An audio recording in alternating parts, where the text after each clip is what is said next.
2 Chroniques. Chapitre 31.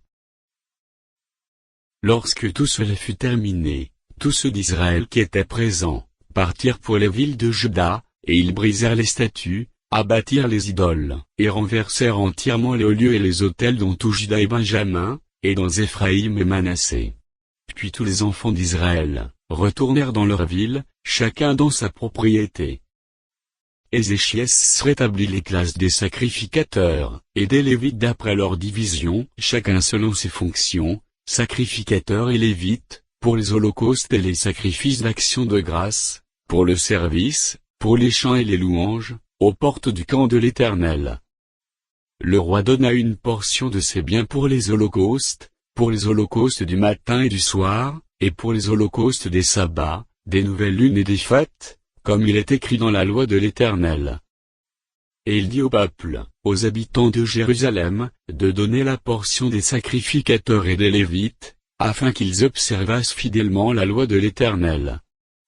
Lorsque la chose fut répandue, les enfants d'Israël donnèrent en abondance les prémices du blé, du moût, de l'huile, du miel et de tous les produits des champs. Ils apportèrent aussi en abondance la dîme de tout. De même, les enfants d'Israël et de Juda qui demeuraient dans les villes de Juda, donnèrent la dîme du gros et du menu bétail, et la dîme des choses saintes, qui étaient consacrées à l'Éternel, leur Dieu, et dont on fit plusieurs tas.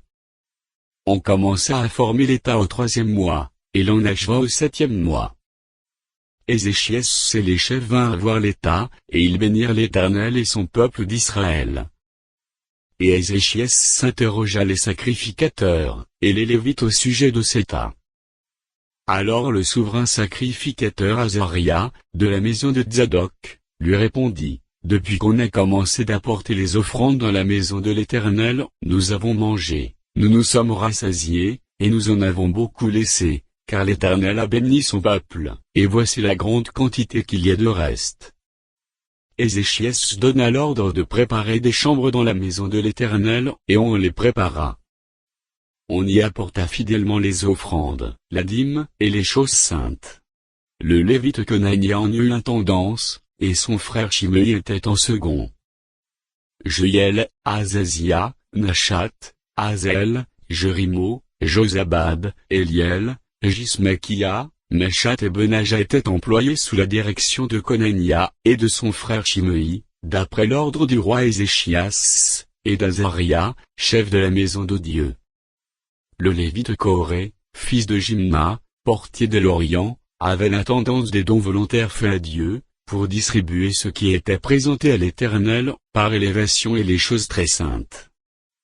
Dans les villes sacerdotales, Éden, Mijamin, Josué, Shmeoja, Amaria et Shokania, étaient placés sous sa direction, pour faire fidèlement les distributions à leurs frères, grands et petits, selon leur division. Aux mâles enregistrés depuis l'âge de 3 ans et au-dessus, à tous ceux qui entraient journellement dans la maison de l'Éternel, pour faire leur service selon leurs fonctions, et selon leur division, aux sacrificateurs enregistrés d'après leur maison paternelle, et aux Lévites de 20 ans et au-dessus, selon leurs fonctions et selon leur division, à ceux de toute l'assemblée enregistrés avec tous leurs petits-enfants, leurs femmes, leurs fils et leurs filles, car ils se consacraient fidèlement au service du sanctuaire. Et pour les fils d'Aaron, les sacrificateurs, qui demeuraient à la campagne dans les banlieues de leur ville, il y avait dans chaque ville des hommes désignés par leur nom, pour distribuer les portions à tous les mâles des sacrificateurs, et à tous les Lévites enregistrés. Voilà ce que fit Ézéchias dans tout Juda, il fit ce qui est bien, ce qui est droit, ce qui est vrai, devant l'Éternel, son Dieu. Il agit de tout son cœur, et il a réussi dans tout ce qu'il entreprit, en recherchant son Dieu, pour le service de la maison de Dieu, pour la loi et pour les commandements.